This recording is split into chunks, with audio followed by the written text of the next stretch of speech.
Hello बच्चों, स्वागत है आप सभी का हिंदी की क्लास में। क्योंकि हाई स्कूल और ट्वेल्थ यानी कि 10 और कक्षा 11-12 इन सभी के लिए बहुत ही महत्वपूर्ण है अगर वो भी एग्ज़ाम देने जा रहे हैं तो। लेकिन उससे पहले आपको ध्यान देना है, शुरुआत में हिंदी में सबसे पहले बहुकल्पीय प्रश्न पूछे जाते हैं।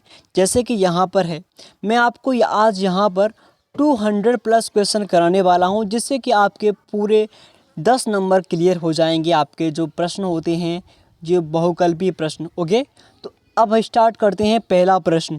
तो यहाँ पर ध्यान से देखिए, यहाँ पे लिखा हुआ है कि भक्ति आंदोलन का श्रेय जाता है किसको। इसका ऑप्शन है रामानुजाचार्य को। किसको सर? रामानुजाचार्य, ये वाला ऑप्शन सही है। ओके, अब पढ़ते हैं सेकंड क्वेश्चन। सेकंड क्वेश्चन पर आते हैं। यहाँ पर देखिए, आदिकाल का एक अन्य नाम है, ये लिखा हुआ है आदिकाल का एक अन्य नाम है। ऑप्शन ए स्वर्णयुग, ऑप्शन बी सिद्ध सामंत काल, ऑप्शन सी श्रृंगाल काल और ऑप्शन डी भक्ति काल। आपको इनमें से चूज़ करना है क्या है।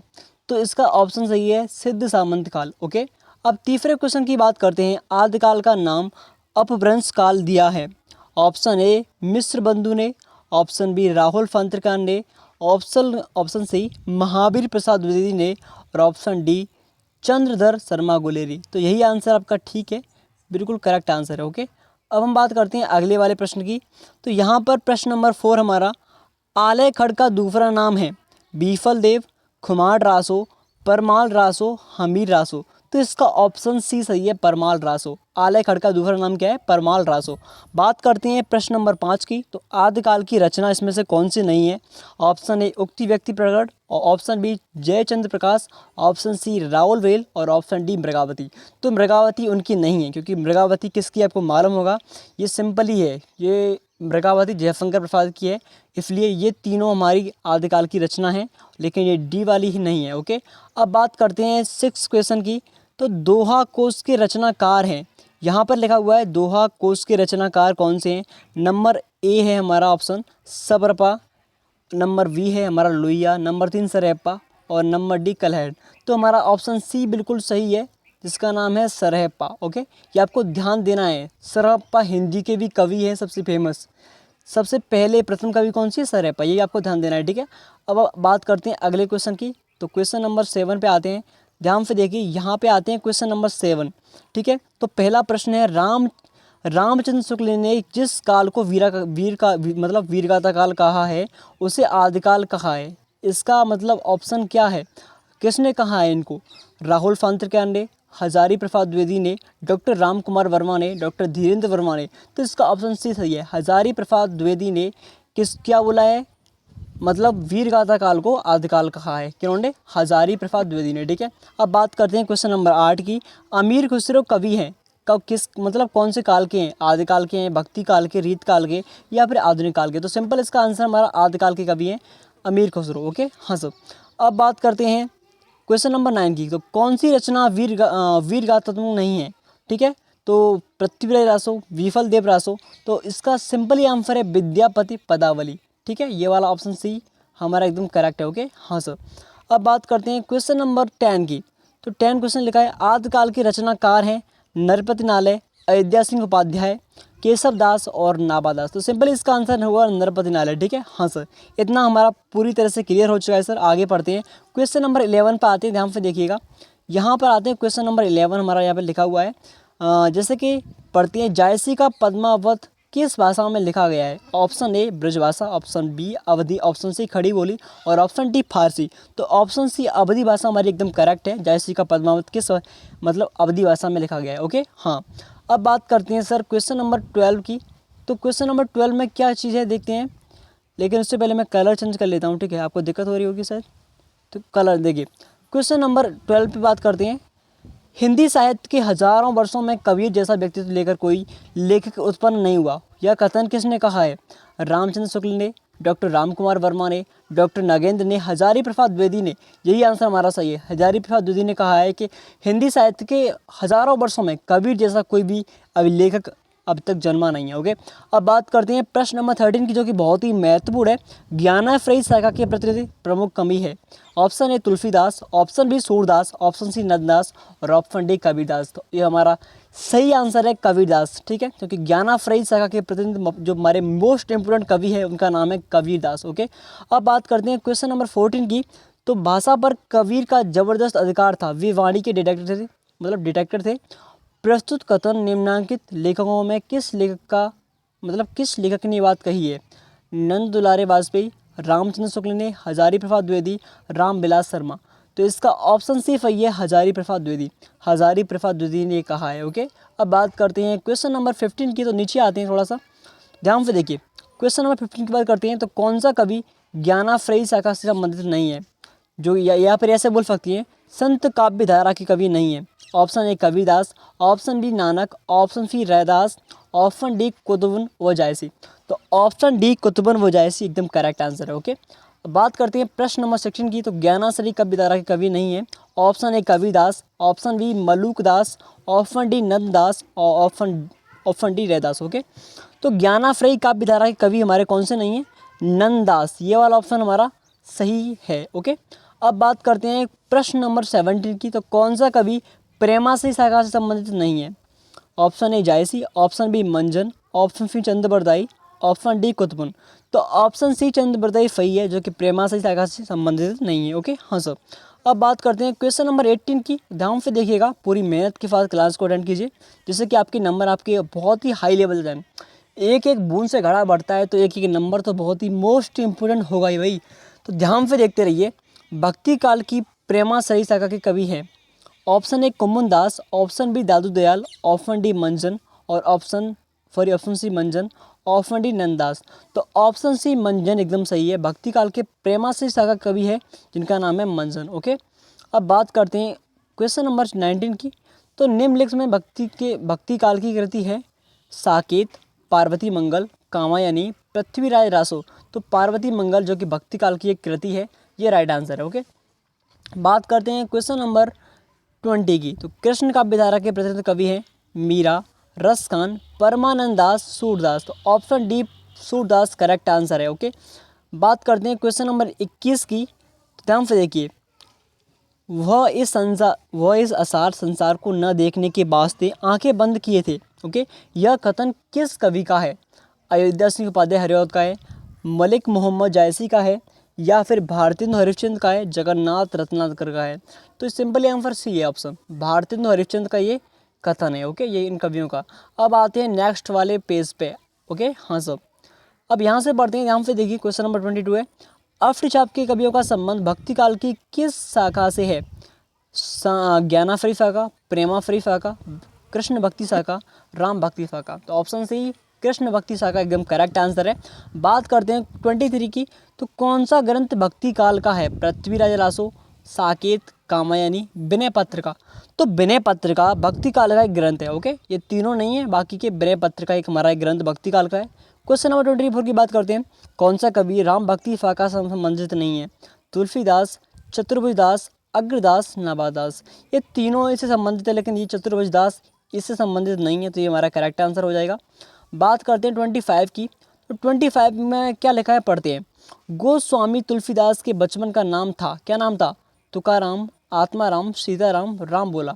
तो गोस्वामी तुलसीदास के बचपन का नाम था राम बोला। क्या था? राम बोला। ओके, 26 बात करते हैं। सूकर खेत नामक स्थान संबंधित है कबीरदास से, नंददास से, तुलसीदास से, सूरदास से। सिंपल भाई, तुलसीदास से। इसका ऑप्शन सी हो जाएगा। जी सर।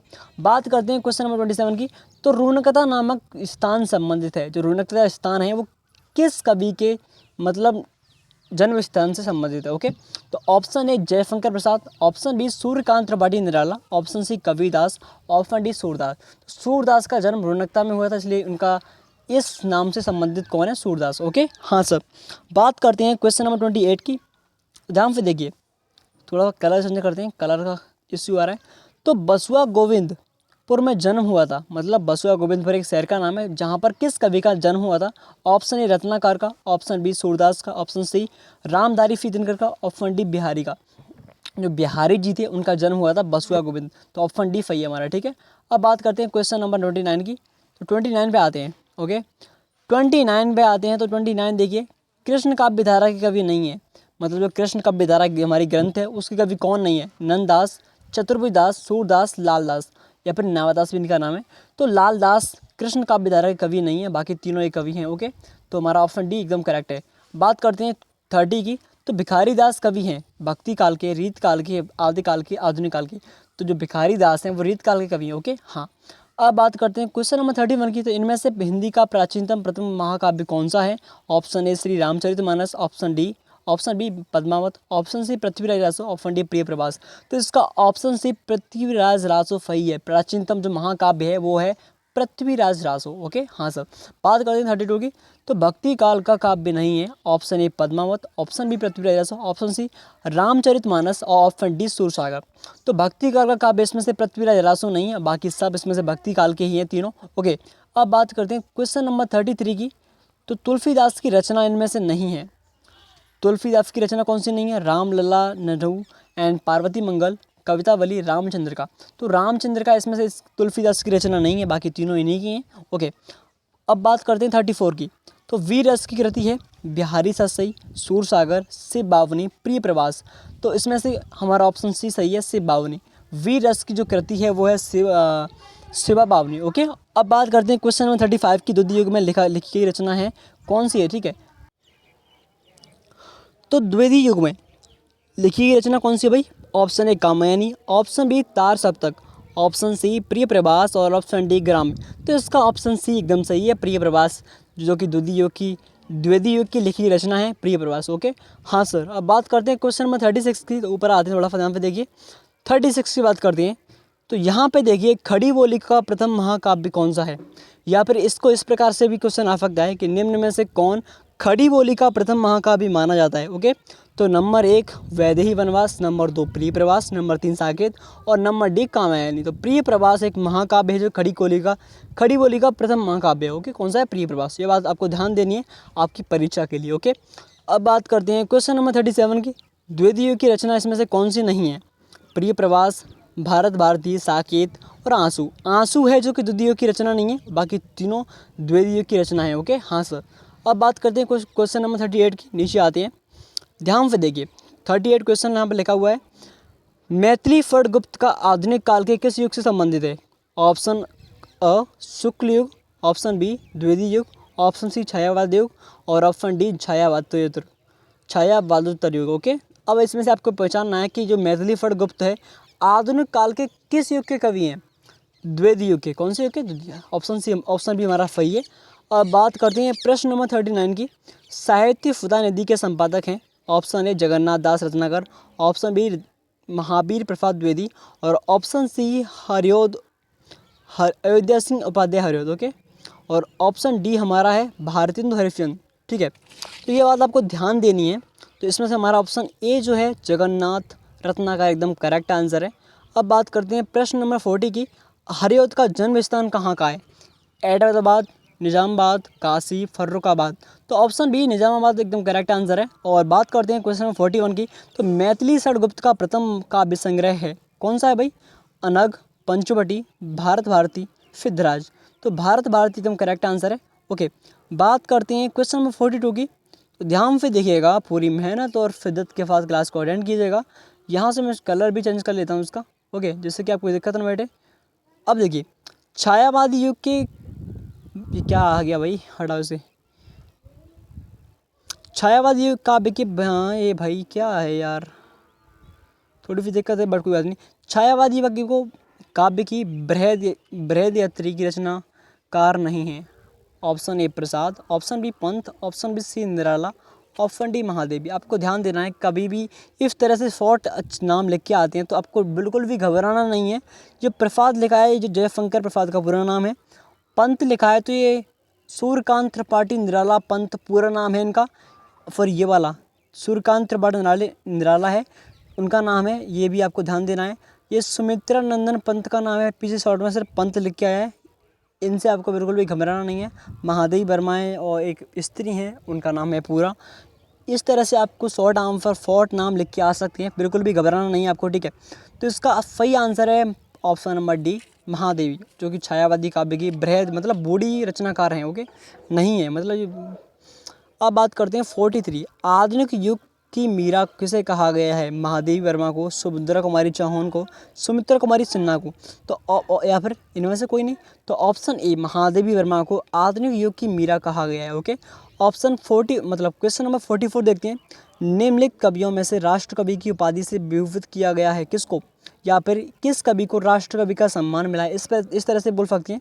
तो ऑप्शन ए राम कुमार वर्मा को, मैथिली फटगुप्त को, महादेवी वर्मा, सूर्यकांत त्रिपाठी निराला को। तो ऑप्शन बी हमारा एकदम करेक्ट है, मैथिली फटगुप्त को राष्ट्रीय सम्मान मिला है। ओके, बात करते हैं 45 क्वेश्चन नंबर की। तो ध्यान से देखिएगा, क्वेश्चन नंबर 45, भारतीय ज्ञानपीठ पुरस्कार नहीं मिला है किसको? भारतीय ज्ञानपीठ पुरस्कार नहीं मिला है जो कौन सा कवि है? सुमित्रा नंदन पंत को, मैथिली फटगुप्त को, रामधारी सिंह दिनकर को, या फिर महादेवी वर्मा को। आपको ध्यान से देखना है कौन से कवि हैं जिनको ये मतलब ये नहीं मिला है पुरस्कार, क्योंकि भारत का ज्ञानपीठ पुरस्कार बहुत ही सम्मान की बात है। तो मैथिली फटगुप्त को यहाँ ये पुरस्कार नहीं मिला है, बाकी इन तीनों को मिल चुका है। अब बात करते हैं 46 की। तो प्रगतिशील लेखक संघ की स्थापना कब हुई? या फिर इस तरह से बोल सकते हो, प्रगतिशील लेखक संघ का प्रथम अधिवेशन कब हुआ था? ऑप्शन ए सन 1943 में, ऑप्शन बी सन 1919 में, ऑप्शन डी सॉरी सी सन 1938 में, ऑप्शन डी सन 1936 में। तो इसका करेक्ट आंसर है 1936। ओके, ध्यान देना आपको। बात करते हैं 47 की। तो कविता वर्धिनी सभा की स्थापना की थी किसने? केशव दास ने, भारतेंदु हरिश्चंद्र ने, श्याम सुंदर दास ने, रत्नाकर ने। तो ऑप्शन भी करेक्ट आंसर है, भारतेंदु हरिश्चंद्र ने इसकी स्थापना की थी कविता वर्धिनी की। ओके, हाँ सर। अब बात करते हैं 48 क्वेश्चन की नंबर की। तो ध्यान से देखिए, अज्ञे ने तार सप्तक का प्रकाशन किया, या फिर इस तरह से बोल सकते हैं तार सप्तक का प्रकाशन हुआ कब हुआ था? 1945 में, 1943 में, 1950, 1931। ऑप्शन बी करेक्ट आंसर, सन 1943 में इसका उद्घाटन या फिर प्रकाशन हुआ था। ओके, बात करते हैं वीर गाथा काल की विशेषता क्या है? नारी का रूप सौंदर्य चित्रण, प्रकृति चित्रण, युद्धों का सजीव चित्रण, मुक्तक काव्य रचना। तो ऑप्शन सी करेक्ट आंसर, युद्धों का सजीव चित्रण हुआ था वीर गाथा काल की विशेषता है। ओके, हाँ सर। बात करते हैं क्वेश्चन नंबर 50 की। तो यहाँ ध्यान से देखिएगा, हरिवंश पुराण के रचनाकार कौन हैं? देवसेन, विमल देव, पुष्पदंत, स्वयंभू। तो स्वयंभू हरिवंश पुराण के रचनाकार, ये आपको ध्यान देना है, ठीक है, हाँ सर। बात करते हैं क्वेश्चन नंबर 51 की। तो कौन सी रचना आदिकाल की नहीं है? फंदे फ्रासक, बीसफल देव रासो, पृथ्वीराज रासो, अखराट पद्मावत। अखराट पद्मावत जो रचना है वो आदिकाल की नहीं है। क्वेश्चन 52 देखते हैं, कौन सा ग्रंथ आदिकाल का है? सूरदास, पद्मावत, बीफल देव रासो, आंसू। तो बीफल देव रासो आदिकाल का ग्रंथ नहीं है। ओके, हाँ सर। बात करते हैं क्वेश्चन नंबर 53 की, आते हैं जल्दी से। तो 53 पे आ चुके हैं, जल्दी से देखिएगा। प्रेमाश्रयी सूफी काव्य धारा का संबंध किससे था? कृष्ण भक्ति से, सगुण भक्ति, निर्गुण भक्ति और राम भक्ति। तो ऑप्शन से करेक्ट है निर्गुण भक्ति। जो निर्गुण भक्ति है वो प्रेमाश्रयी सूफी काव्य धारा का संबंध इससे नहीं है। बात करते हैं 54 की। भक्तिकालीन कवि कौन है? भारतेंदु हरिश्चंद्र, हरिऔध, कुम्मन दास, महादेवी वर्मा। तो कुम्मन दास एक भक्तिकालीन कवि हैं। ओके, बात करते हैं 55 की। तो कबीर, नानक, दादू, मलुकदास, रैदास किस काव्य धारा के कवि थे? प्रेमाश्रयी सूफी काव्य धारा, ज्ञानाश्रयी फंत काव्य धारा, सगुण भक्ति काव्य धारा, इनमें से कोई नहीं। तो ऑप्शन भी करेक्ट है हमारा, ज्ञानाश्रयी फंत काव्य धारा का। ओके, हाँ सब। बात करते हैं क्वेश्चन नंबर 56 की, ध्यान से देखिएगा। 56, हिंदी साहित्य का फड़े किसे कहा गया है? रीतिबद्ध काव्य को, रीतिसिद्ध काव्य को, रीति मुक्त काव्य को, या फिर भक्ति काव्य को।